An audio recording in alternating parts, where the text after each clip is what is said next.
Senhor... Está de novo. Novo?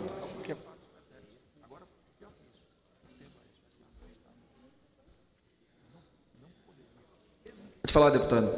Senhor presidente, senhoras e senhores deputados, no último dia 25 de junho, o Plano Nacional de Educação completou 3 anos.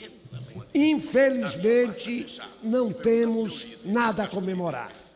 Com vigência de 2014 a 2024, o Plano Nacional de Educação conta com 20 metas, das quais 8 já têm prazos vencidos, 254 estratégias e 14 artigos que definem ações a serem realizadas no país.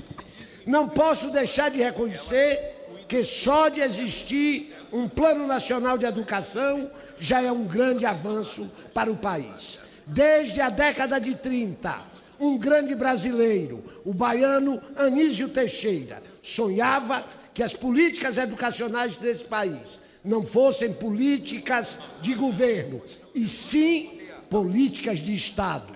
E este Plano Nacional de Educação, que só tem um paralelo nos tempos recentes no Brasil, que foi a Constituinte. Nada nesse país juntou tantas organizações, juntou a população, juntou a Câmara dos Deputados, o Senado Federal e o Executivo, que sancionou esta lei sem nenhum veto.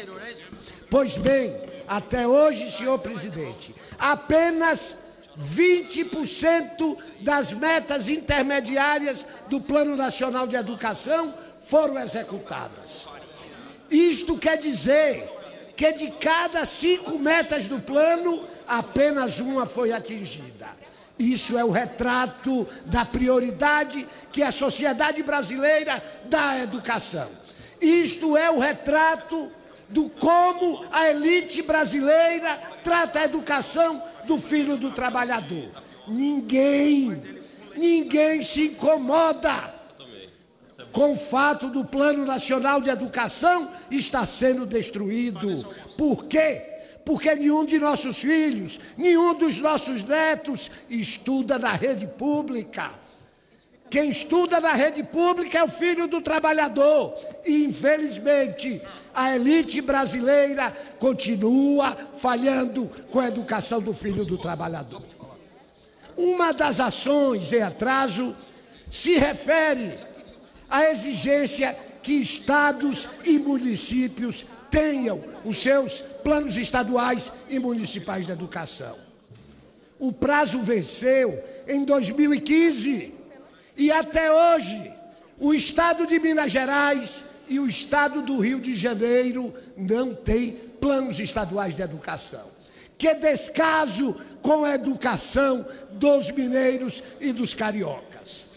Vários municípios brasileiros ainda também não têm os seus planos municipais e nada acontece. Nós, deputados, os senadores e o chefe do Poder Executivo constroem leis que é para não serem cumpridas.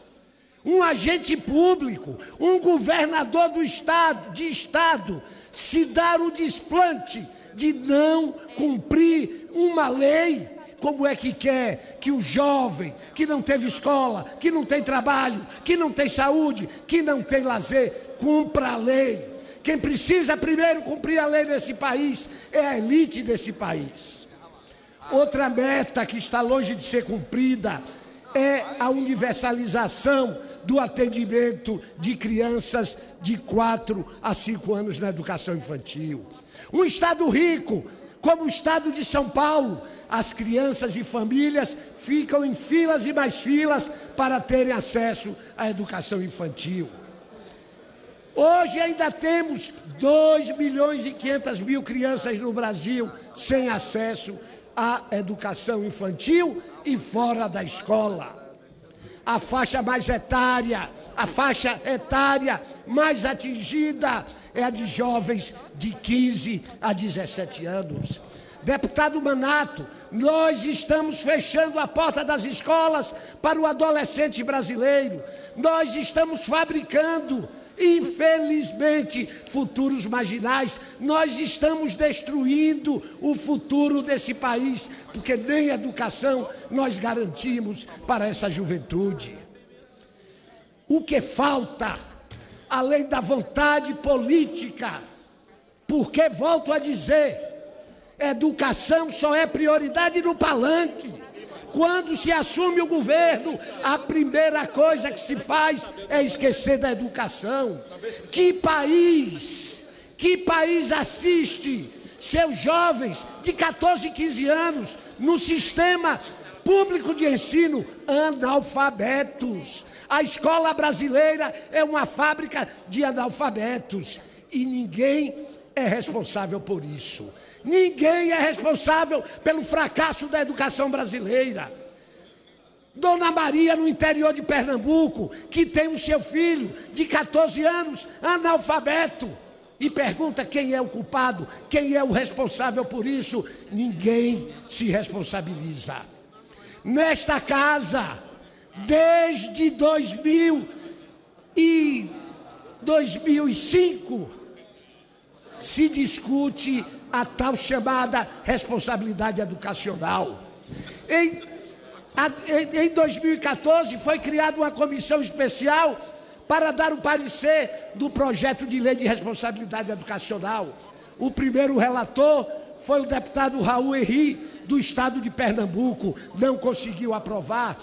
Desde 2015, eu sou o relator numa comissão especial, presidida pela deputada Gorete, e os governos tramam para que esse projeto não seja levado à votação, porque ninguém quer ser responsável pela educação do filho do trabalhador.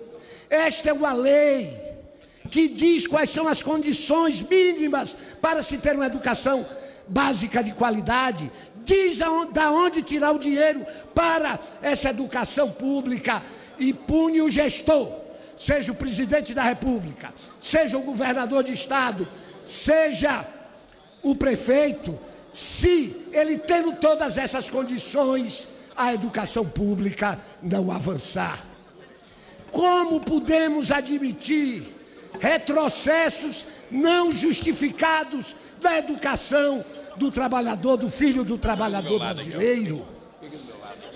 Ai, se fosse o filho da classe média. A rede estadual do Paraná, por exemplo, o ano passado teve mais de 100 dias de greve. 100 dias de greve. Isso é um verdadeiro crime contra essa juventude. 100 dias de greve. Esse aluno não volta mais nunca para a escola. Esse aluno perdeu a competitividade. Esse aluno perdeu todo o interesse em continuar. Temos bancadas conservadoras nessa casa.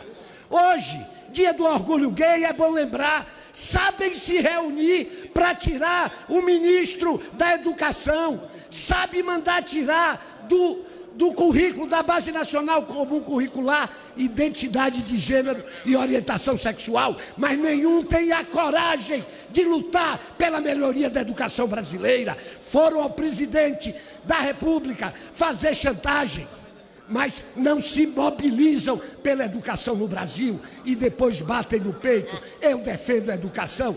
Defende a educação no palanque, defende a educação na hora de pedir o voto, mas estão pouco se lixando para o fato de que o filho do trabalhador brasileiro está numa situação de analfabetismo.